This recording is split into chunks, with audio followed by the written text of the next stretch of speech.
Okay, I think that's everyone with us now. So good morning and welcome to the third Graham and Sibbald Annual Public Sector Conference and the first one online. I'm grateful for you all for taking the time to join us today. For those of you who don't know me, my name is Charlie Lawrence. I'm a partner with Graham and Sibbald based in our Inverness office. I have extensive experience working with public sector clients. The subject of today's presentation is public sector-led economic recovery. There are a number of excellent examples across Scotland of major public sector-led projects. These include Clyde Gateway in Glasgow, HALO in Kilmarnock, the new V&A Museum in Dundee, the ongoing development at Inverness Campus, proposed redevelopment of Inverness Castle into a major tourist attraction. All of these projects are excellent examples of what the public sector can achieve. They play an important role in driving forward their local economies. The format of today's webinar will be a brief introduction followed by presentations from our two guest speakers. I'm genuinely really excited both have agreed to speak today. I'm sure you will all enjoy their presentations. Our first guest speaker is Jeremy Hanks. Jeremy is a consultant at Ekosgen. He specialises in areas of education and skills, social inclusion and health, enterprise and competitiveness, low carbon economics, local economic development, and the area that probably I'm most interested in, regeneration. Ekosgen have been working with Graham and Sibbald and some of our public sector clients on a number of projects. Our second guest speaker today is Dr. Marie Macklin, CBE and Chair of the HALO Urban Regeneration Company. HALO have recently launched an extensive marketing campaign for their latest building. This is known as the HALO Enterprise and Innovation Centre in Kilmarnock. This is in partnership with marketing agents CBRE and Graham and Sibbald. Marie is well known in the business community and more widely for her work in regeneration, charity and entrepreneurship. She has a passion for making a difference to lives and communities through bringing businesses together. One of our aims today is to share knowledge with public sector clients. Jeremy's presentation will set out some of the key issues and emerging themes to consider given the challenging economic climate. Marie's presentation will set out details of one of the most exciting regeneration projects currently ongoing in Scotland. At the end of both presentations, we'll have a Q&A session. Hopefully we can have some discussion and answer any questions you may have. So in terms of context, at Graham and Sibbald, we are seeing a significant increase in the volume of work we're completing for public sector clients. This is across all our service lines covering commercial, agency, valuation, rating, planning, building surveying and architectural services. We recognise the significant role that you as the public sector play in the Scottish economy and in the property market. Based on 2018 figures, the public sector employed just over 550,000 people in Scotland. Now, I was very surprised to realise this represents more than a fifth of those in employment. At the same time, the Scottish Government's economic strategy has four key aims: investing in people and infrastructure, innovation and entrepreneurship, inclusive growth, and international trade, investment and influence. The public sector will play a significant role in helping the Scottish Government achieve those aims. None of us know when the pandemic will subside, but we do know there is a need to help the economy recover. What the public sector do will undoubtedly have a significant impact on that recovery. So before we begin the presentations then, just some brief housekeeping.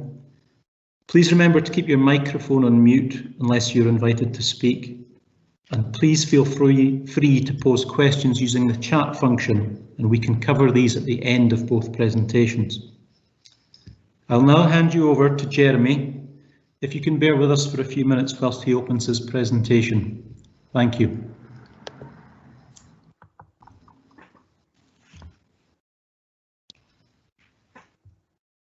Thanks very much for the introduction, Charlie, and thank you also to Graham and Sibbald for the invitation to speak today. Just going to share my screen and open presentation. Yeah. As Charlie says, I'm Jeremy Hanks. I'm Senior Consultant at Ekosgen. For those who are not familiar with us, we're an economic development consultancy based in Glasgow. We work throughout the UK, primarily for public sector clients, so particularly in Scotland for the Scottish Government, the enterprise agencies, SE and HAI, local councils and Skills Development Scotland in particular. I just wanted to share a little bit with you today of what we've seen over the last 6 months in terms of the impact of the coronavirus and the emerging trends that should be considered by public sector. So before we talk about the role of the public sector, it's important to think about what has the economic impact been to date. Obviously, we're only 6 months in and there are a lot of unknowns still. This chart shows the UK furloughs from the beginning of March to the end of August.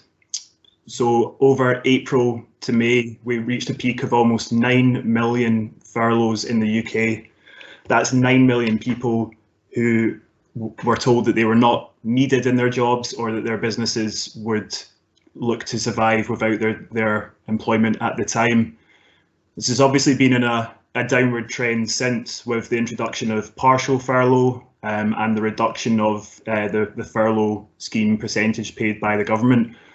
But a peak of 9 million is a huge chunk of the UK workforce, and we'll think about what that means.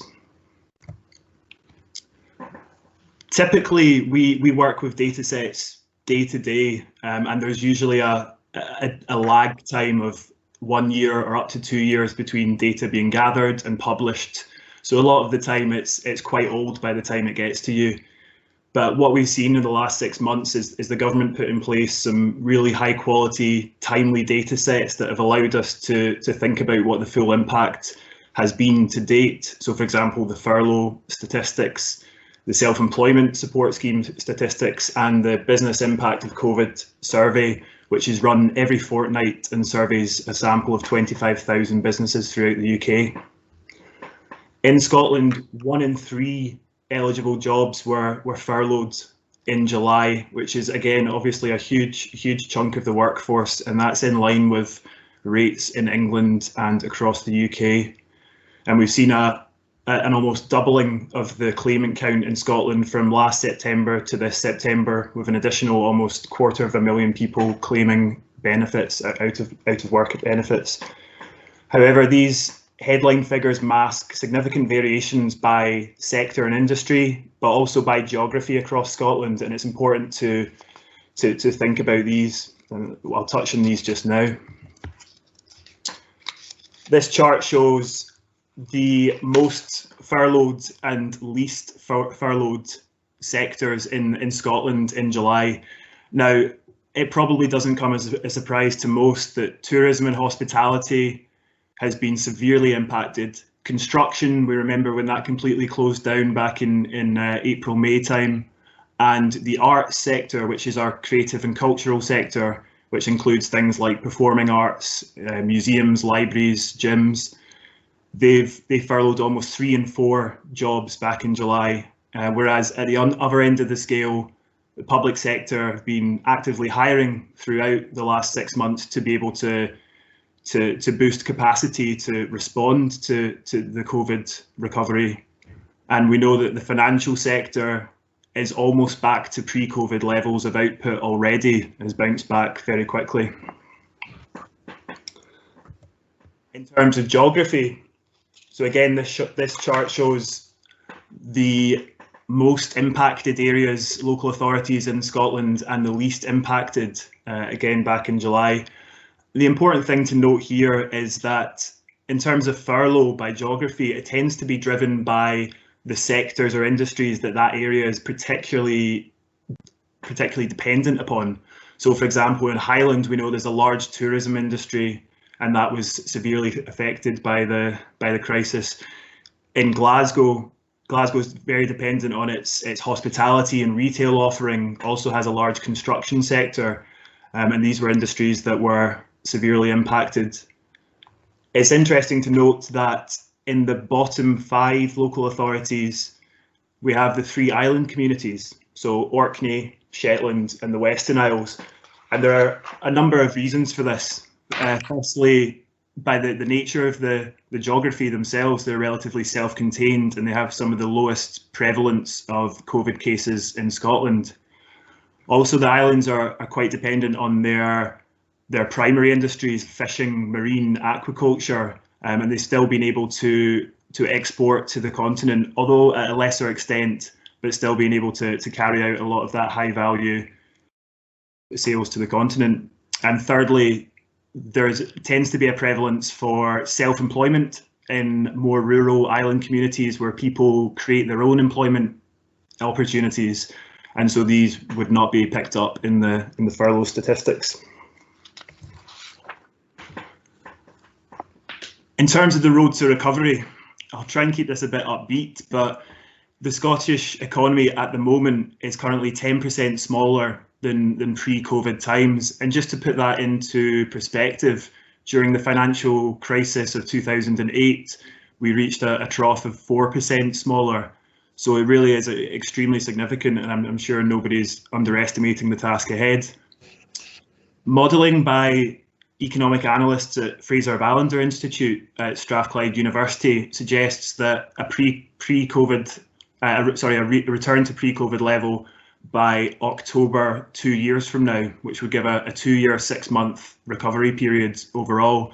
It should be noted that this is a relatively optimistic scenario and doesn't include for any potential second national lockdown, which could add another year and a half to the road to recovery. What's most interesting from the analysts is that there tends to be, after a severe economic shock, a U-shaped or V-shaped recovery, whereby there's the initial shock and then the economy recovers relatively quickly. And we've seen last week, China was the first major economy to fully bounce back and recover to pre-COVID levels with its own V-shaped recovery. However, in Scotland, what is forecast is a K-shaped recovery, where we essentially split the economy by industries and sectors. So, for example, we have industries where people can work from home and business as usual will bounce back relatively quickly. That's your financial services, professional services. But then on the other hand, we have industries we've talked about like hospitality, tourism, transport, those that are dependent on social spending and groups of people coming together to spend money. They are forecast to continue to suffer for a long while yet. Over history, we've seen that behaviour change amongst people, amongst consumers, is most likely to happen after a big disruption. So we've all been kept inside for 6 months. When we eventually come out, people tend to be most open to new change or to behavioural changes.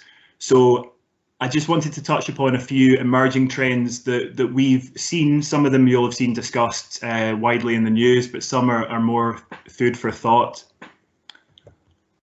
Firstly, working patterns. This has probably been the most discussed trend. So with the move to home remote working, could this be a long-term trend for many businesses that realise that they don't necessarily need the expensive office space and they can operate as usual from home? We've seen one of our key clients, Highlands and Islands Enterprise, have said that it's just accelerated what they were planning to do over the next 3 to 5 years, which was look to move to a more virtual working model. And could this be the same with a lot of other industries, particularly professional industries? And what does that mean for working at home? We need strong broadband across all of Scotland, particularly in rural and remote areas. Business trends. So we've been working quite a bit down south with Somerset County Council on funding applications for UK and European money to build and expand existing workspace. And what they've seen has been a trend of businesses moving from, say, a major city like London, moving a lot of their workforce out to more rural areas to take up cheaper space, whilst they keep a London address. They move the majority of the workforce out to cheaper office space. And what could this mean for Scotland's cities? We know that consumers over the last 6 months have preferred to shop in their local centres, or town centres have done reasonably well. The role of the city centre, people will perceive travelling in on crowded public transport to busy city centres, busy shops, as less attractive than before COVID. So what does this mean in terms of our city centres? Could they be led by leisure use in the future as opposed to retail use? And obviously online retail has a significant role to play here. In terms of education, we've seen in the news that a number of universities, or almost all universities, have moved to blended learning. And a number of universities in Scotland have set out their intention for all classes to be online for the remainder of this academic year. So again, what does that mean for towns and areas that are dependent on their student population? Will students be living at home with parents to save money and studying remotely from there? What does it mean for the hospitality industry that's dependent on student expenditure? I'm sure a lot of you have seen the Visit Scotland adverts online about exploring Scotland, and will staycations be the new norm post-COVID? Will people be wanting to get on aeroplanes and go into abroad summer holidays, particularly if you have to quarantine either side? So how can the public sector make up for the potential loss of high spending international tourists, your American, Asian tourists that come to Scotland for the whisky and the golf offer? And how can we encourage Scottish people to explore what's on their doorstep? And we need a higher quality tourism offer to encourage people to do so. Again, in terms of travel, people will be looking, and already are looking, particularly down south, to walk, to cycle more often than getting on crowded buses, trains. So again, there's an infrastructure requirement there, not just within towns and within cities, but linking up settlements. And the role of the public sector is to support this, but also brace for the inevitable pushback from the public. And all of this, it's important to remember, all of this is set in the context of Scotland's world-leading net zero targets.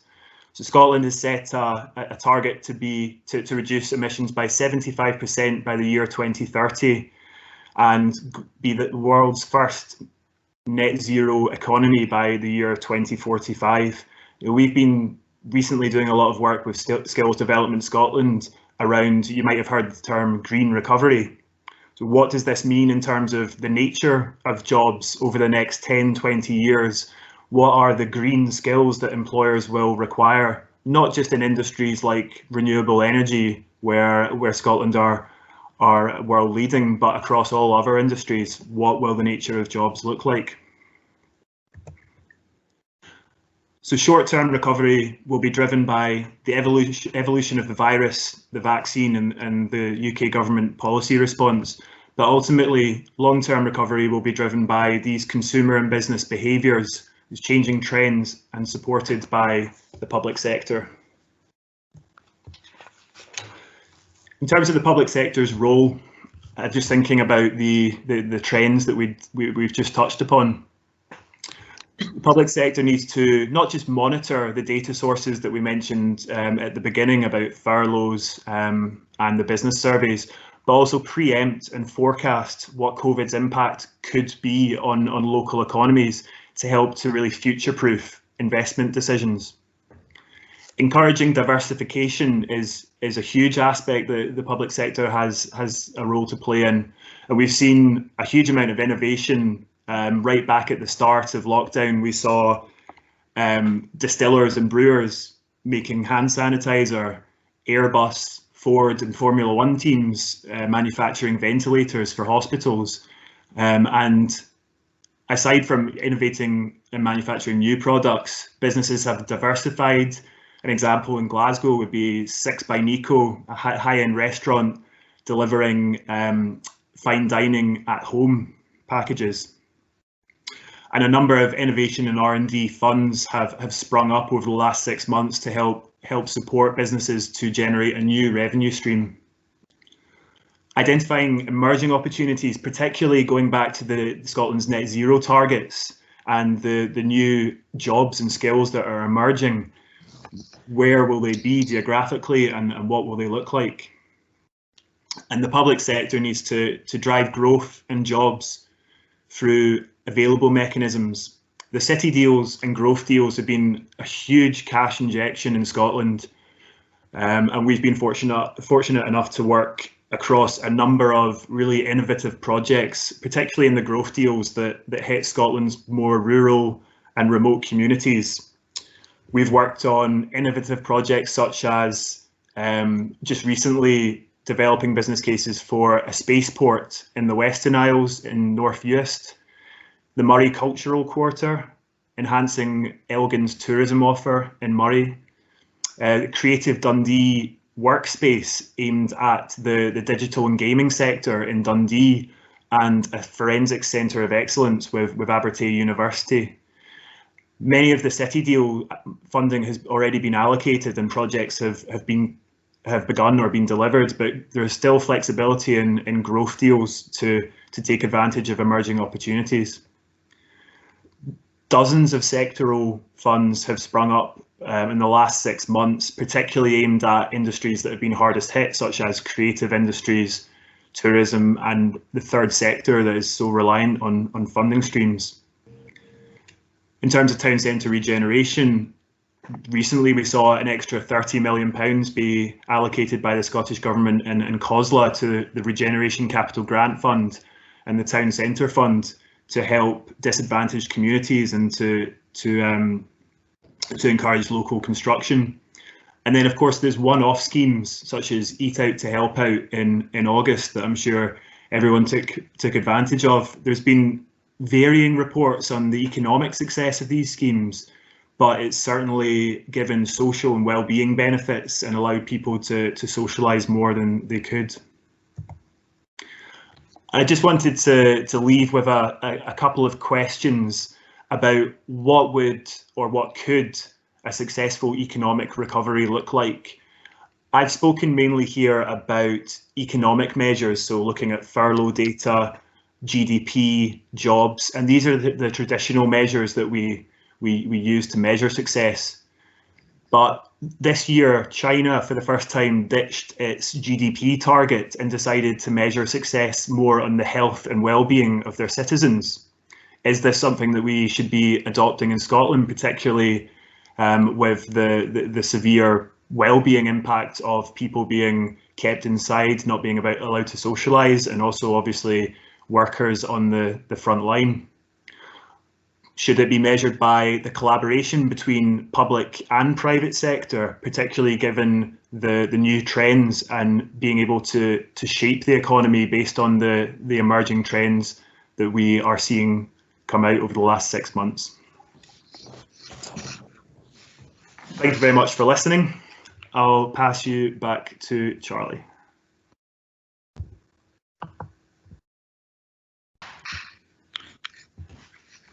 Jeremy, thank you. The obvious thing is the challenge, the level of challenge that we all face. I have dozens of things I would like to ask you about your presentation, but we'll keep the Q&A until the end of the presentations. I think it's obvious the onus is on all of us, private sector, public sector, to be mindful of how we improve our economy and drive things forward, because we have to move forward. So with that in mind, I will now pass you on to Marie. If you bear with us for a few seconds whilst Marie opens her presentation. Thank you. Thanks very much, Charlie. It's an absolute pleasure to join you here today to talk about the HALO project. And to Graham and Sibbald, this is your first webinar, and I wish you extreme success with that. So here we go. Maybe we don't.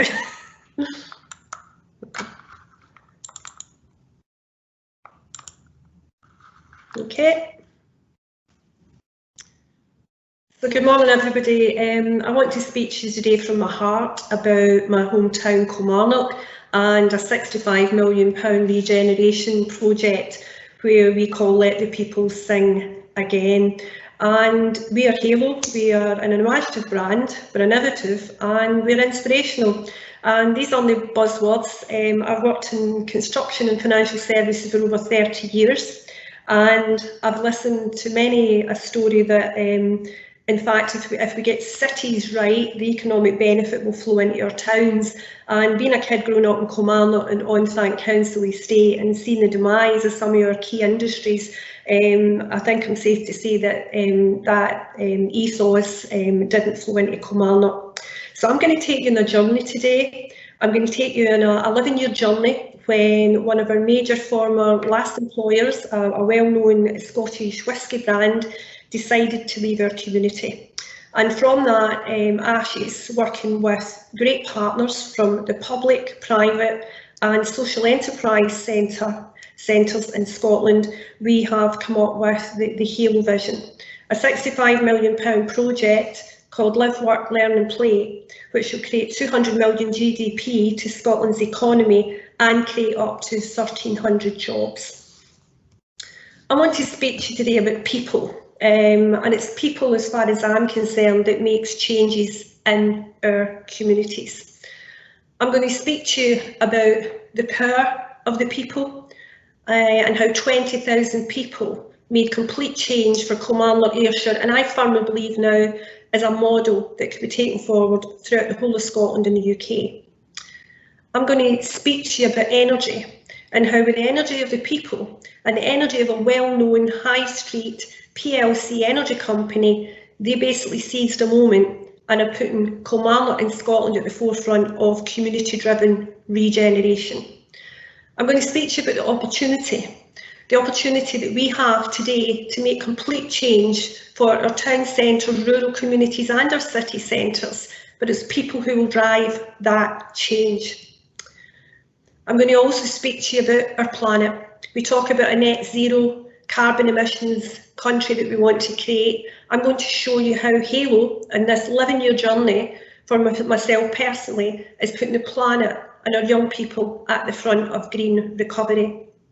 I'm going to speak to you about that word love. I speak a lot about love, and quite honestly the team that I have and the partners we have, if we didn't have the love of this project and our community at heart, it wouldn't be possible. And I'm going to speak to you about taking the power, the energy and that opportunity for the planet, surrounded by love. We will create a new environmental change, not just for Kilmarnock, but Scotland and the UK and global economy in general. Now, my town was formed by the hands of entrepreneurs of greatness, the likes of Johnny Walker Whisky, Stoddart Carpets, to name a few, Andrew Battlerill Locomotives. And in 2009, you'll see that's the former Johnny Walker plant, a 28-acre site. That bottling plant and the PLC owners decided to elect to shut the plant and move elsewhere. Now, PLCs, I'm not here to judge, they made a decision and that decision was right for them. But that left a complete void in our community. And there you'll see a picture of 20,000 of us, that's me at the front. And I remember vividly getting a phone call from the Chief Executive East Ayrshire Council, Fiona Lees, basically saying, how can us, under one of my other companies, the Macklin Group, help to try and bring that community together as a local employer. So we helped buy the costumes for the march. We worked very hard with the council to try and save the 700 jobs, but unfortunately that was not to be. So in my book, what do? Do you stand back and do nothing and leave a 20-acre site of devastation, town centre adjacent, left in that unthanked community postcode where I grew up. Well, that's just not an option for me and the HALO team. We're not your typical property developer. We're not just here to make a quick buck and then sail off into the sunset. We're here to take communities with heart, let them come up with a solution with us and create that new economy for all. We talk about UN Sustainable Development Goal 11, sustainable cities and communities. What I'm going to show to you on that 11-year journey today is how we're seizing that moment and making change. And this is all very pertinent in the fact that we have COP26 from Glasgow next year, Scotland. I'm going to speak to you now about, in order to get that project off the ground, we needed public support from the public sector. And that project wouldn't be possible without the public sector and a Great East Ayrshire Council, the Scottish Government and the UK Government. But we needed to bring in UK PLC. And in 2018, the breaking news from the Utility of the Future at Scottish Power was that they were going to seize that moment with us and come in and help us create the first net zero town centre site in Scotland, creating that 1,300 jobs, allowing an ethos of live, work, learn and play. Here you'll see some of the fantastic Ayrshire College students at the site next door to the Ayrshire, the HALO site, that I took up there to launch this new HALO project, where we want to give our young people, not just in Kilmarnock, but the whole of Ayrshire and Scotland, opportunity at HALO. You'll see here the HALO Net Zero Carbon Vision, and I can run through that with you. Working in conjunction with Scottish Power, who have allocated £1 million a year to this project for the next 5 years. They want to help us create a sustainable community where we'll have an enterprise and innovation hub. We will have 210 houses, smart homes, innovative homes, working with, again, CSIC, Construction Scotland Innovation Centre, and Census and the Digital Healthcare Institute. Again, this wouldn't be possible without the backing of our council. And during this process, we had a £15 million shortfall in this project out of 65. And that's basically because the build costs, where we have market failure, are higher than the potential rental costs. But I want to give our communities that aspiration and opportunity that cities have, and why not? And that's where you need to bring in the huge PLC partners that can help fund this and can help grow SME businesses around their format. So you will see there from the HALO Zero Carbon Vision, we want to provide that sustainable community approach, providing jobs and economic growth and employment and opportunities for clean energy through our housing. We want to use 100% renewable energy. Electric low carbon heat pumps will be at the HALO Smart Homes and the commercial ventures. And we're going to use emerging technologies that I'll come on to in a minute for our heating and our transport system. And it will all be wrapped around education and innovative ideas and entrepreneurial flair. We also have a new transport system. We talk about smart cities, well, why not smart towns? You'll see our e-mobility, our car clubs and electric buses with vans. Scottish Power are not just saying it, they're doing it. We'll have cars that will be supplied to some of the local businesses that will be in the HALO Innovation and Enterprise Hub, that will then be maintained by students adjacent through a qualified course at Ayrshire College on electric transport. And we're bringing our partners together. That's what's driving forward change for our local community. As I said, it wouldn't be possible without bringing this together. And in 2009, when Diageo exited, I went to Diageo over a 2-year period and tried to get control of the site for £1, where you have, again, market failure and huge infrastructure costs and contamination. That's what prevents developers going into these sites. But developers need to take a close look at themselves and look at the redefining of profit. Profit for me is people. It's about the untapped social capital that we can do, and not just a one-off planning consultation, but ongoing consultations with our community. So through an Ayrshire growth deal strategy, of which we were part of, We managed to, you will see from there, the Scottish Government's funding, Her Majesty's Government, East Ayrshire Council, Diageo. Diageo in our community was seen as the enemy, and they weren't the enemy. They had to make the decisions which maybe we didn't agree with, which was right for their business model. But Diageo have been supportive in the fact that they donated the site and put in a £2 million contribution, and further monies are forthcoming on our enterprise and innovation floor. We work heavily with our education partners, that's just some of them there. You will see that we also have Barclays involved. When would anybody have imagined that the CEO of Barclays PLC flew in from New York last June, a year ago in June, Jess Stately, to launch a thriving local economy, one of 4 in the UK, where Barclays go into deprived and challenging economic areas and work with partners to try and create opportunity. And I'm pleased to say that the HALO is at the forefront of that thriving local economy, working with our council and government partners there. It's like Anderson Strathern, a well-known Scottish corporate solicitors, coming into Kilmarnock and taking up space at the HALO Enterprise and Innovation Hub, along with 6 other gold partners. From the amalgamation of bringing the investment in, we've been able to create our first phase, the HALO Enterprise and Innovation Hub. And you may well have seen in the last couple of days, we've had further support now, in the sense that we're not just building out a 20-acre site, we're actually creating a new economy. I can't replace the Diageo jobs, but what we can do is put our community at the forefront of digital, cyber and new manufacturing skill bases. So yesterday we announced a £1.5 million grant from the Kickstart scheme through the UK government. We will be taking on 200 young people from 16 to 24, working with our key partners on a HALO accredited digital and cyber course. In this challenging economic time, we are front-footing it. We're all feeling it, it's difficult times, but again, what do? Do we stand back and do nothing? We've invested in this for 11 years and we just keep pushing it forward with our key partners. The plan with the HALO offering is that it's live, work, learn and play. It's about coming to Kilmarnock and living there in one of our smart, energy efficient homes. It's about offering these homes to our young people where they find it difficult to get on the property market. The homes here will be for a mixed use of affordable rent and the private rental sector.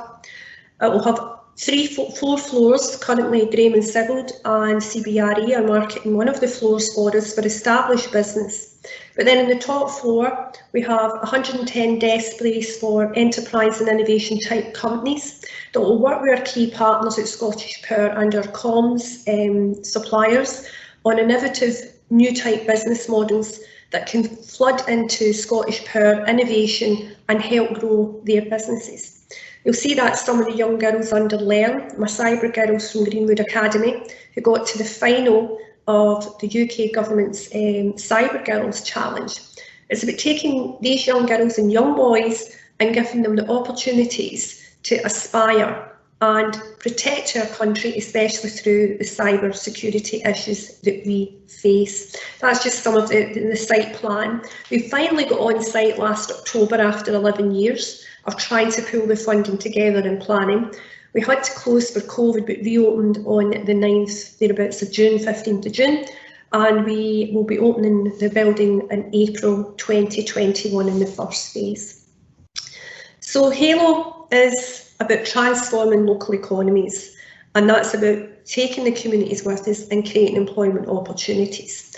And that is all wrapped around that net zero carbon community town centre urban village.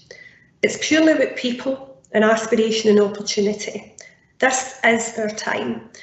If I had thought, we had built this over 11 years and it is in theory playing into the hands of COVID now because, earlier we mentioned there about, will people work in cities, will people work at home? I think there'll be a mixed blend, but I think this, towns will benefit now. We know with inquiries that we're receiving before and during now. Partnerships that have to work for all parties. We are good at bringing people together and making things happen. And you have to have people like East Ayrshire Council and our private sector partners who want to create that new workforce for our communities. And it's about learning and arming our young people for tomorrow's digital world. I've just launched, as I said, HALO Rock Me this week, and I'm all about education, but I work with kids from deprived communities where I came from who will never get a qualification. We don't want kids to have a qualification to come to our HALO Enterprise and Innovation Hub. The doors are open to all.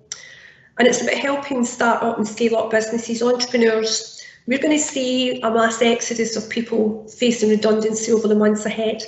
But there'll be plenty of people out there who have had the aspirations of setting up their small business. So I would say to them that they should go see what funding is available just now at Scottish Enterprise or some of the other agencies, and prepare for maybe that dream that you had that could be the phoenix out of this ashes of COVID.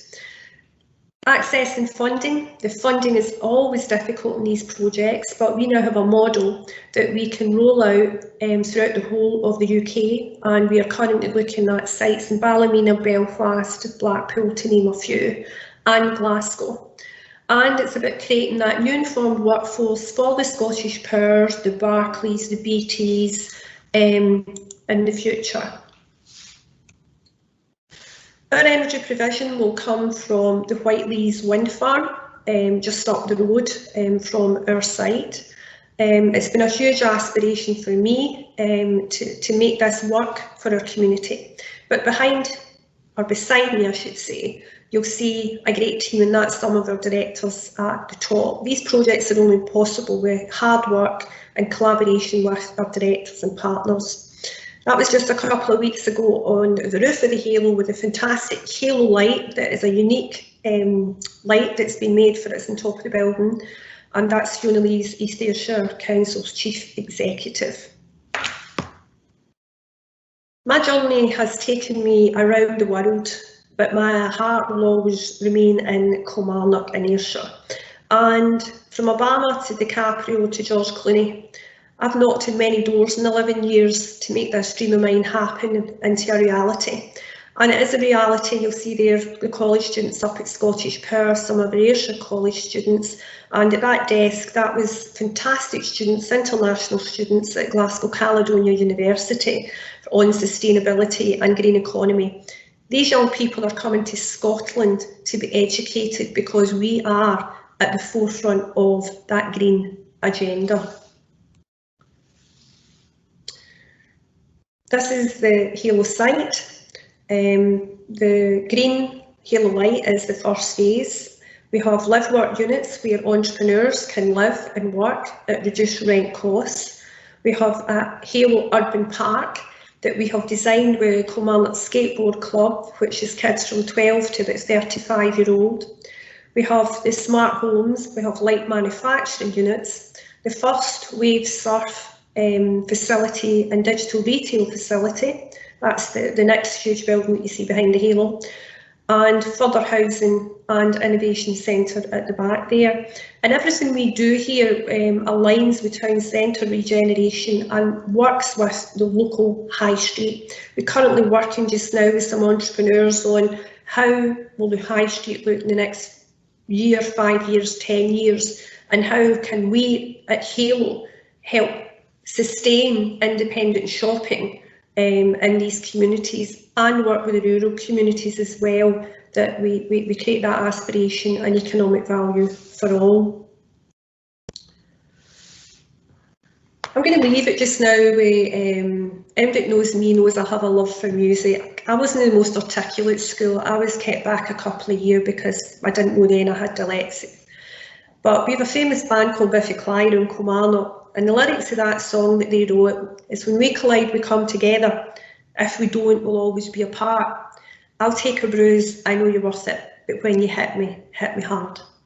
My community was hit very hard in 2009 and before, and our communities just now have been hit drastically. But I know with the good people on this screen today and the rest of our communities, when we collide, we come together, and we're coming together now and we're making change. So it can feel like doom and gloom. Days can be hard, days can be long. But from the bottom of my heart to you, if you weren't doing what you do for our communities, projects like this wouldn't be possible. Thank you very much.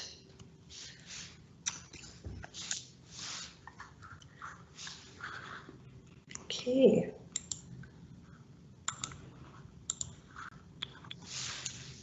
Wow. Thank you, Marie. I think hopefully everyone listening will have taken inspiration from the HALO project. It's an example of the type of project that can be achieved. And I think there's an onus probably on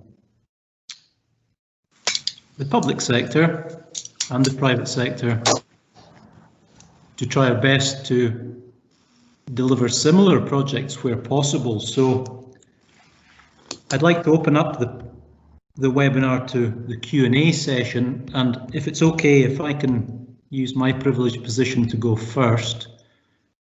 Jeremy, if a public sector organisation has an idea for a project, how would they go about pulling together a business case? Yeah, good question. I mean, a business case is really the kind of starting point for any scheme, particularly if you're applying for funding. There are 5 elements to a business case. So there's the strategic, economic, financial, commercial, and management case. And I always think that one of the most important parts of it is the strategic case. There's a lot of work that needs to be done prior to starting to draft a business case, but you really need to have good evidence of demand. And Marie talked a bit about market failure there as well. So demand and market failure. So whether that means going out and surveying businesses to say, what is it you need? If we deliver this scheme, how interested would you be? Is it filling your needs? What would it mean that you can do that you can't do now? And particularly around the market failure, if we don't deliver this, if we don't get public money to deliver this, then will it happen anyway? What is stopping the private sector from bringing it forward? I mean, just as an example, I mentioned the work we did in Somerset around building new enterprise centres and innovation centres in more rural areas. They held an online kind of webinar, much like this, for I think it was about 100 digital companies that dialed in, and they set out their scheme, and they got expressions of interest from almost everyone who was there. I mean, that's a really strong, powerful message to put right up front in your business case to show that there is a demand for this. It's not just people saying yes for the sake of yes. There's kind of committal there. I always think a strong demand assessment really helps a business case. We've been lucky enough. I've mentioned a few of the projects there we've worked on. We often get commissioned to maybe just look at the economic case or just the strategic case, or sometimes help with all of it. But gathering together that early evidence of demand and market failure is particularly important. Thank you. And well, Marie as well, in terms of your project, how did you go about pulling all the funding together? To be honest, it was a nightmare.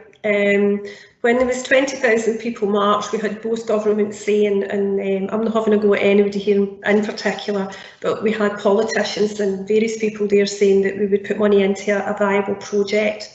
And for 2 years there was a committee set up called Make It Kilmarnock from government and local authority, and 2 of us from private sector. And that was to retain the jobs, which never was going to happen.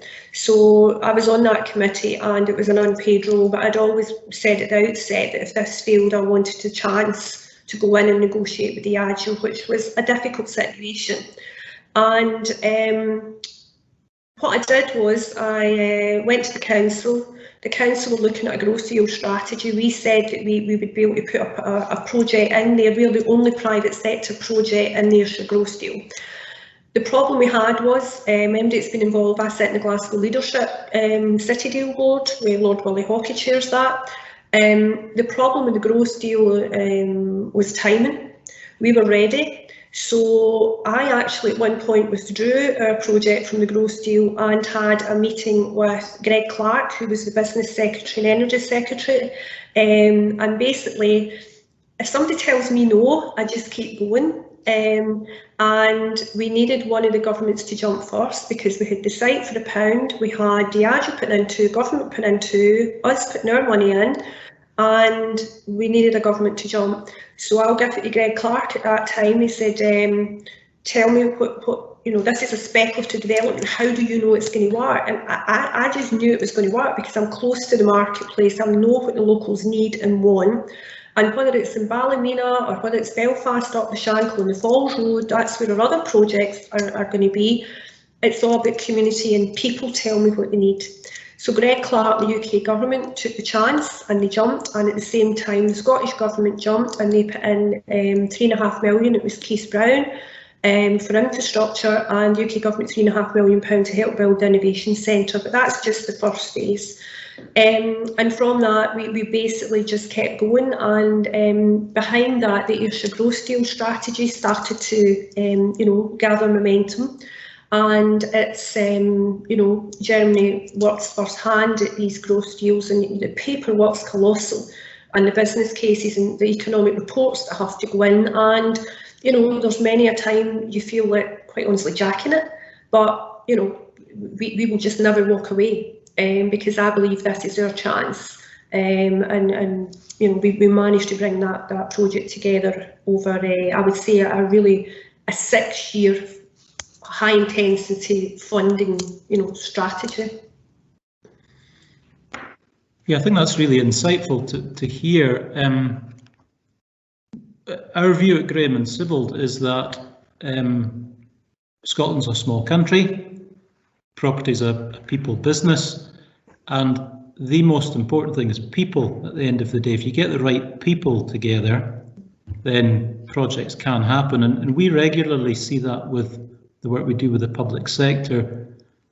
Sometimes we're able to put the correct people in touch with each other, private and public sector together, and I think it's taking the initial idea but then knowing you can use people like Jeremy to help pull a business case together. But ultimately you need somebody like you, Marie, to drive projects, and not every local area is lucky enough to have somebody that can do that. And I think there undoubtedly will be an onus on the public sector to bring forward more projects, but projects that make a difference. I'm very mindful of the impact on our young people through this pandemic, and we have to try and create opportunities for them. So I would encourage our public sector clients that if they have ideas for projects, you know, our speakers today, I'm sure would be happy to offer you the benefit of their advice, as would we. So please, please try and develop these and bring them forward. I'm also mindful, Marie, I think you said 11 years, is it? It's been. Yeah, I've worked in this for it'll be 12 years next July, and it took us until October last year, and to get on site, and that was purely down to funding. And I'll be honest, developers don't want to look at sites like this because it's took me 11 years. So in theory, they're saying there's no money in this. You know, we can go and make money elsewhere. And there is loads of brownfield sites. I did a talk for the Land Commission, the Derek Land Commission last year, and they were asking me how do we make this happen? And how you make it happen is have a willing local authority that want to make change, and have governments finally recognise that you can have solutions to this. And Jeremy talked about growth deals. The growth deals are an amazing opportunity. I'll be honest, there's some of the projects and some of the growth deals will not create the economic value that they should. And it's now time for local authorities to look at the true sense of the projects and say, look, is these really as viable as they should be post-COVID? Because it's a different world now, and they need to look at it differently. And that's no criticism. We all have to look at our business models daily and make changes, especially in this current climate. But you know, it all goes back to us as a developer. We don't just go in. We have various avenues, but for this isn't a developer plaguing in, getting a bit of land, building a building, and then going to Graham and Sibbald or CBRE and say rent it out. Yeah, we're doing that in one of the floors just now, but for me, what we're actually doing as a developer through our other division is creating that new economy, a trading division. So we have a trading floor. We'll have 200 young kids coming in. We're hoping to get up to 500 and work with Scottish Power, Scottish Business Resilience, other cyber companies, digital companies, and create job opportunities for young folks. So I say HALO's a feeder. We've been approached by Ballymena, Mid-Antrim Council on their growth deal. I work in Belfast. I mean, I've spent 2 years in Belfast between the Shankill and the Falls looking at one of the most undeveloped sites. It's lain derelict for 28 years. Bill Clinton came and gave his speech on it about reconciliation in the 90s, and it's still derelict because no developer will go into that because it's got a peace wall, it's got an old rock going through it, but the kids in that community are the exact same kind of kids as I see in my community. So great things happening in Belfast, amazing things in Titanic Quarter, but how do you get those kids down into these areas to get the jobs? And what we think is if we get into the heart of our communities throughout the whole of Scotland, the UK and globally, like Webadrola in Spain and Madrid or in New York, we can work with locals who know more than what we know, but we know how to bring it together and make that change. So that's how we talk about it. It's about people, Charlie. I think just to touch on both of your points there, I think it's a very good point about young people. I mean, we saw after the 2008 financial crash that there was a big focus on, there was high youth unemployment after that, and there was a big focus on supporting young people into pathways into positive destinations. Then it kind of tailored off a bit towards the ageing population and the net zero economy, health and well-being. And I think after this, we'll see the focus back on young people. We saw the chart I showed with the sectors that have been most severely impacted are the sectors where young people tend to be employed. So your retail, your hospitality, your tourism sectors. So they have been disproportionately impacted through this current kind of this current economic slump. So I think it's really important to think about how can we include young people in the projects that are being brought forward, even if it's creating apprenticeships in the construction of projects, or the apprenticeships or training opportunities in the delivery. Really, really important. Can I come in here, Charlie? I would totally agree. I mean, in HALO, we went out to 5 main contractors, and Morrison Construction won the tender. But we put a weighting very heavily on community kickback and value. So we have an independent committee set up at HALO with Morrison's on it and key partners in the local economy, from the council to social enterprises, people in the know what's happening locally. That we said to Morrison's, we'll put X amount of money into that fund, you put in weighted money into that fund, and that's part of the tender process, and that sits every month, and it basically gives out money to local organisations that apply for funding to help their organisations grow. But from that, then we pick up from that, and then we have the trading arm in HALO that will then further pick up for that and give young people opportunity. Now, I'm all for education. I wasn't the most articulate school, as I mentioned, but the kids that I come in to play with, when I say play with the ethos of their education is no kids will get a degree, no kids will get an HNC, no kids want to go to college, some of them will even go to school, they disengage. Where HALO comes in is we have this trendy place, it's kid friendly, young people friendly. Some of the best coders that I meet are kids who are great in computers, but they'll never have a qualification, and they're great at skateboarding. So if we bring in the health avenue through that and give them health outside with the skate parks and the running parks, and it's trendy, but we tie that back into a learning experience in at HALO on digital and cyber through the HALO accredited course that is unique. We're not here to compete with our fantastic education system. We work in partnership with Ayrshire College, East Ayrshire Education Department, and bring in those disengaged kids and give them opportunity that will give them the confidence and aspiration that will then allow them to do an SNC or an HNC and go into these global companies. But it's also about aligning it with SMEs companies. We can't forget about the SMEs and the new starts and scale-ups. When I brought in the huge companies into Kilmarnock, it was because huge companies had stopped coming to Kilmarnock. But with them coming in and putting their money where their mouth is, on that enterprise floor, you'll have new start businesses that are the feeders for the Scottish Powers and for the Barclays that will get business transactions going through collaboration. So, you know, that is the model that I see in the future. I'm not saying they've got a solution for everything, but you know what, it's working, and we just can keep, you know, working the model and seeing where it goes. Yeah, I think at Graham and Sibbald, we do modern apprenticeships. I've mentioned it at previous webinars. It's one of the things we're very proud of, and we're continuing to take on apprentices. I think it's a great way to get people into an employment. To broaden things back out again,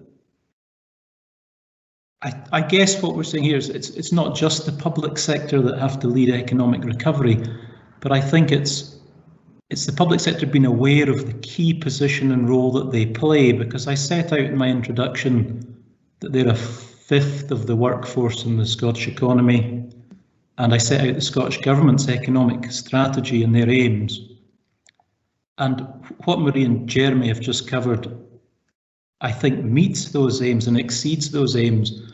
But it's how we can help the public sector and what the public sector can do to help economic recovery. So I'm conscious there may be other questions. So Jen, are there any general questions that we need to ask?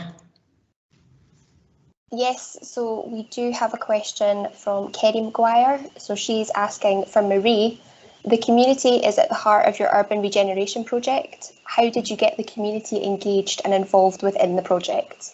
That's a really good question.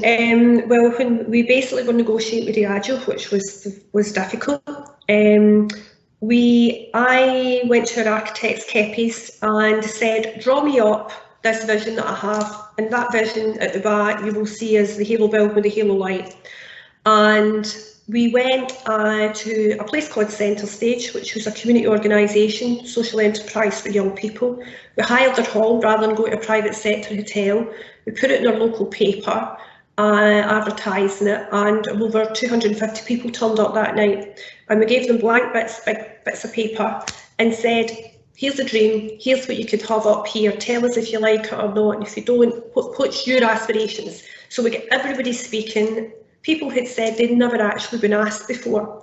Now, developers are great at going through a normal consultation process, doing the minimum, and that's fine, but we went that route. So we went for day one and did that, and then we built upon that. Me personally, my team, we go out and meet people. I go to the skateboarding clubs, I go to the old pensioners clubs, I go everywhere, because they're our customer base. So you're better speaking to your customer so you know what actually you're going to make to sell to them, because it's them that's going to use it. And there are too many developers go in and just say, well, here's the plan, here's what we're going to do, thank you very much. And councils are faced with the aspect of, well, we'll amend it with them, the council have input, but they'll take it because they're right to take it, because they need regeneration. But I think now's the time that, you know, we can all have a step back and say, look, what do we really want here for our young people and our elderly people? We're working with Community Pharmacy Scotland in an MOU here. We're working with various digital companies in health and East Ayrshire's health and wellbeing departments and Ayrshire Nan. We want to create sustainable housing that you can have home care monitoring from it. And that all comes about because we are not frightened to go into communities and speak to people. I've been in the Shankle and the Falls, I've been in the Diamond Jubilee pub shooting pool with the community. Tell me what it is you need, and we will go back and we put that into plan. The Falls and the Cultural Centre, we look at their culture, what they're all about, we go into the heart of the community. Yeah, Marie, I think that was a really important point about social housing. We've seen a significant increase in the amount of social housing being delivered, and it can be an important component in a large-scale project, so more mixed use rather than just commercial. So that's something to consider. There's definitely demand for social housing and funding available for it. No, most definitely. And what we're creating here is, this isn't an elitism development. This is a development that's open to everybody. It doesn't matter who you are or where you come from. There's a place for everybody here. And we have seen some great social housing being built down in East Ayrshire in particular with the council housing. And that's where councils are important. This site sits in 28 acres next to a railway line, and it was in an area that had a severe drug problem. And they had a lot of void empty units, the council, but the council saw the fact that if the private sector are coming in here and investing, and the governments, we're going to knock that housing down and we're going to build some fantastic housing. And they worked with us as well and helping with the roads and helping us, giving us a bit of land to help with the roundabouts and stuff. It's all about actually, the partnership and making it happen. Mm-hmm. Jen, are there any more questions from the audience?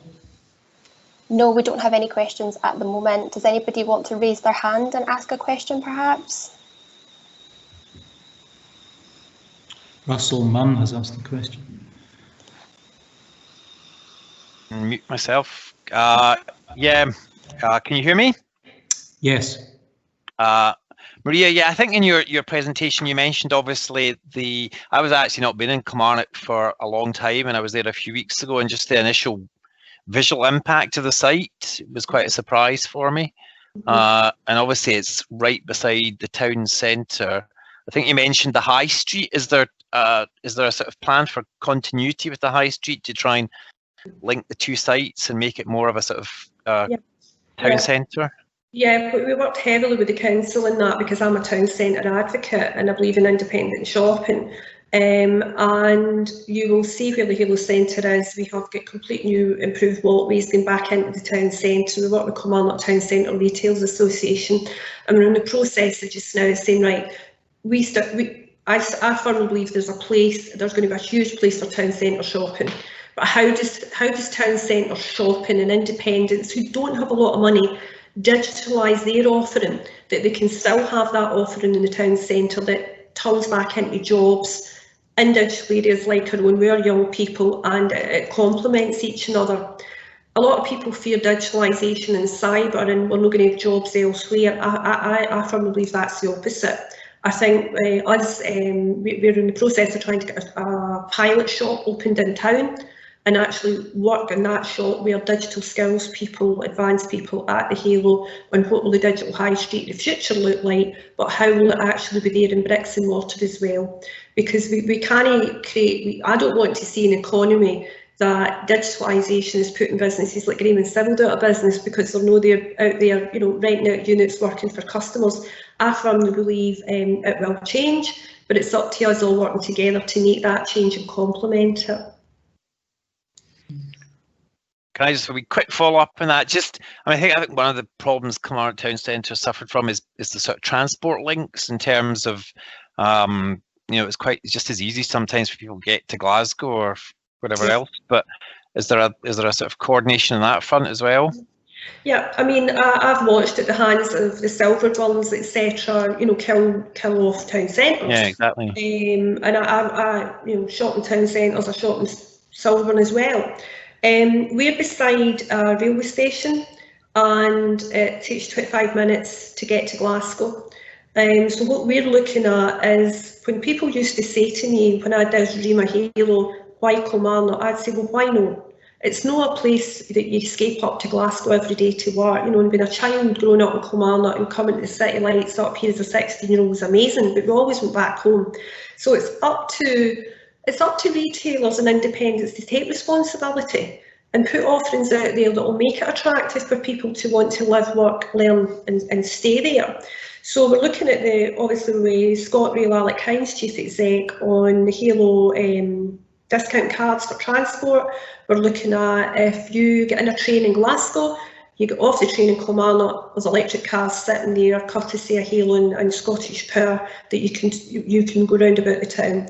We are working with the Green Economy Fund through Scottish Power, where they gave us £400,000 to look at the HALO electric buses for especially young children, young kids that can't get from Cumnock to Kilmarnock to get to Education College because they can't afford it.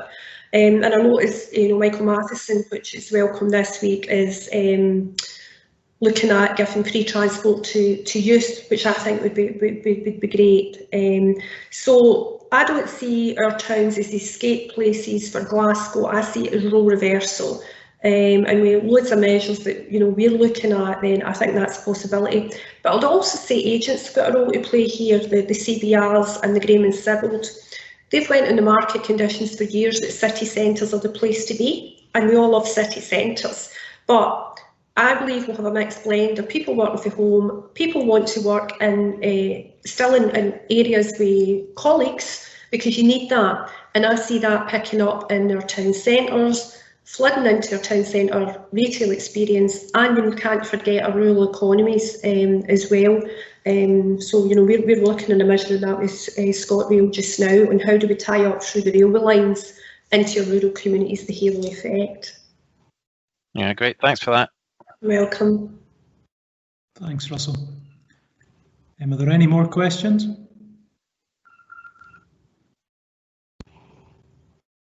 I think we've